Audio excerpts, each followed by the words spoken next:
Welcome to our Friday, March 7th edition of Gold and Black Live.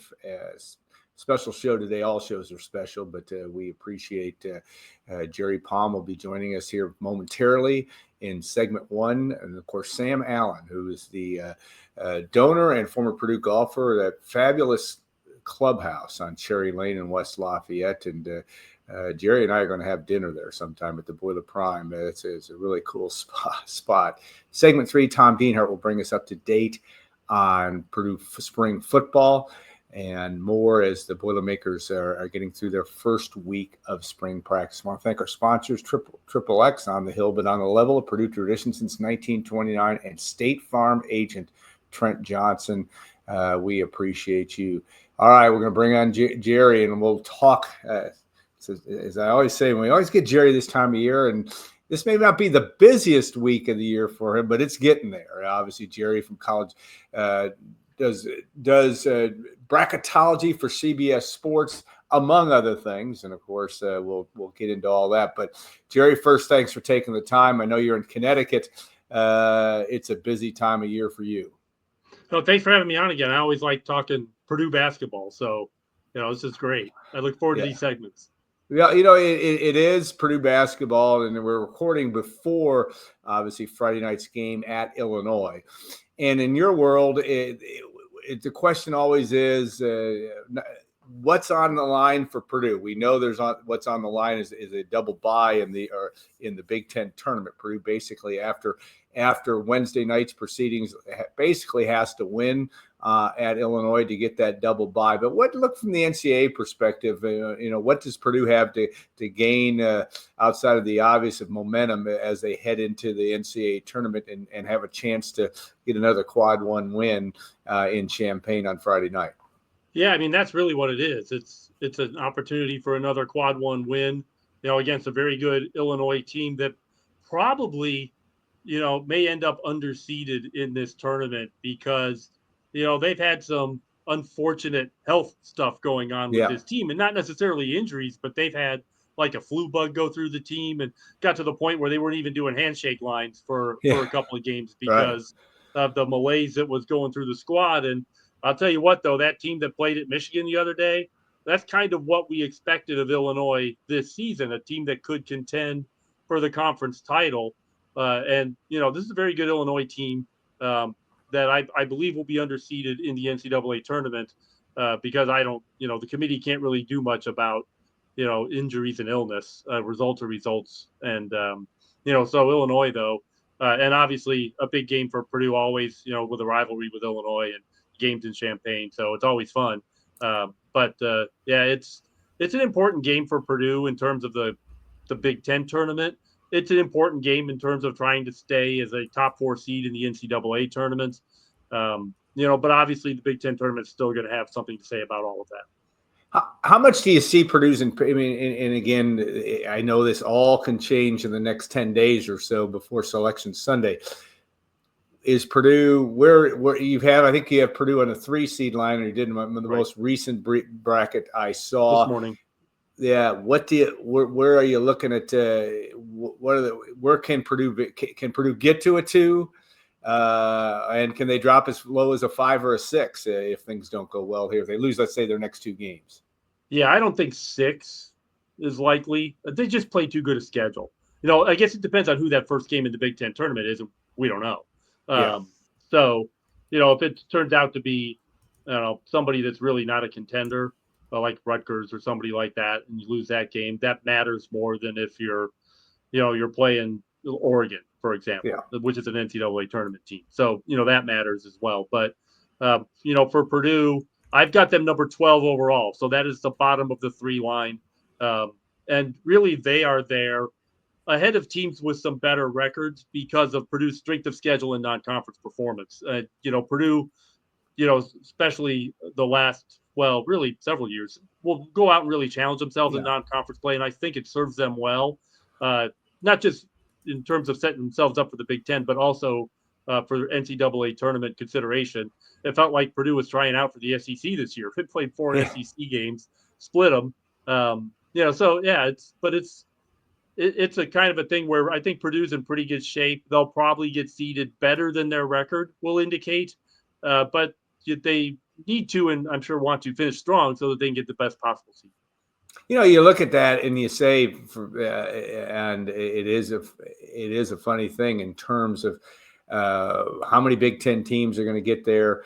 Like you said, who you play in the Big Ten tournament, but how much there is a human aspect into the selection committee in terms of who they pick, and there's a lot of data that you go into, but there's also matchups that get that it is a made for television event. How much of a factor in your looking back at it over the years is totally data driven in terms of, but how many times do you think that committee makes maybe an emotional choice as opposed to a data driven choice?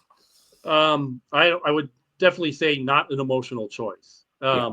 It's a subjective process guided by objective data, and you've got 13 committee members that may all view different data points differently in terms of what's important to them, or what they consider to be more meaningful versus less meaningful.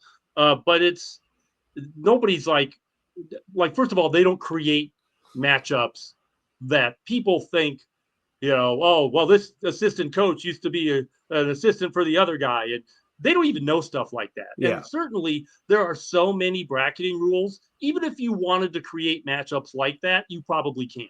So things like that may happen. If they do, it's an accident. But especially you've got, 13 SEC teams, 11 to 13 are going to be in the tournament. You're going to have maybe a double-digit number of Big Ten teams in the tournament. You're going to have 8 Big 12 teams. Just trying to bracket those teams and keep them separate and avoid regular season rematches and all of that stuff really prohibits you from even thinking about, creating made for TV matchups. Yeah, it is. And these guys that's actually, by the way, the biggest myth of the tournament is that the committee does that. That's a complete total myth. And it comes up every year. Yeah, it does come up every year. And yet there's still some that believe in that theory, and we'll see how that all plays out. Okay, who are the Big Ten teams that should be most nervous over the next 10 days? Indiana obviously lost to Oregon earlier this week. I don't know if they have to beat Ohio State and win a game in the Big Ten tournament, but how do you view Indiana? And who else in the Big Ten is really sitting? They might be able to sneak its way in, not just by winning the Big Ten tournament. Obviously, that would get you in, but what Big Ten teams are fighting for their NCAA tournament lives at the highest level at this point? It's really just 3. Indiana, which has gotten hot at a good time, and playing really, I think, their best consistent basketball of the season, because inconsistency in intensity has really been kind of their problem. But starting with actually before the Purdue game, they've been much more game ready, and even though they lost at Oregon, that's a good team. Indiana was going hard that whole game, and so if that's what we're going to see from Indiana, I like their chances of making the tournament. They're in the best shape of the 3 that are trying. Ohio State is right around the cut line. They're only 17 and 13 overall. And in the 30 years I've been doing this, only one team got an at-large bid that wasn't at least 4 games over 500. And that team had an insane schedule. Ohio State would not qualify in that regard, but everything's relative. And then the other team, this one's out at the moment, and that's Nebraska, which has really chosen a bad time to slide, have a rough run of play. They need to get going, and they're running out of time. Yeah. Well, one thing on Wednesday night, which is I always get a kick out of, and I think you may too, in terms of calling Mississippi's win over Tennessee a shocking upset.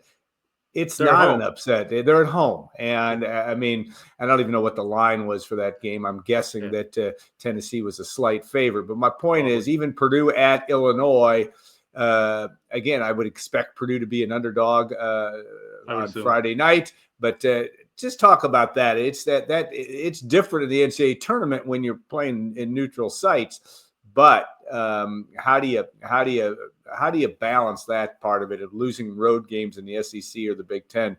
There's a lot of weight on that, I think. Well, I mean, just losses in general. I mean, losing to Illinois, losing to Ole Miss, those are not bad losses. Now, for Tennessee last night, it was enough to move them off the top line, down to a number 2, but only because of how competitive that situation is. The 2 teams behind them played each other, and the winner of that game, Florida, ends up moving up and Tennessee's back down. But, those kinds of things can certainly happen still when you're talking about really competitive situations in the bracket. And the further you go down the bracket, the more competitive and sort of bigger number of teams that are in a relatively competitive situation can be, where a really big win or a really bad loss can have an impact. But that can even happen at the top of the bracket as well. So Purdue losing at Illinois, that is, in terms of damaging their seed, they're not going to go from like a 3 to a 6 losing at Illinois, right? But they could go to a 4. And if enough teams around them do well, they maybe even 5, because I've got them 12. So 12 to 17 is only a 5-spot drop overall, but it's 3 to 5 in the bracket in terms of seed. So that kind of thing can happen. But, and they could lose Illinois and not move at all. It really just depends on what other teams do. You can't ever analyze a team's seed in a vacuum. Almost never. Auburn, you can. Because Auburn can lose to anybody. They're still going to be the overall number 1. Yeah, and Duke's right there as well. Yep. To the top without question.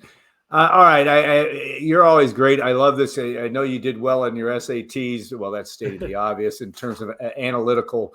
I did get into Purdue. You got into Purdue in that computer science degree.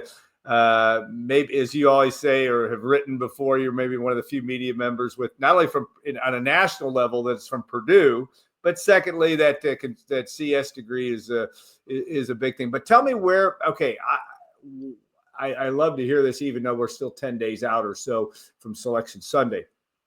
What is Purdue likely, even as a 4 or 5 seed, to end up in Milwaukee?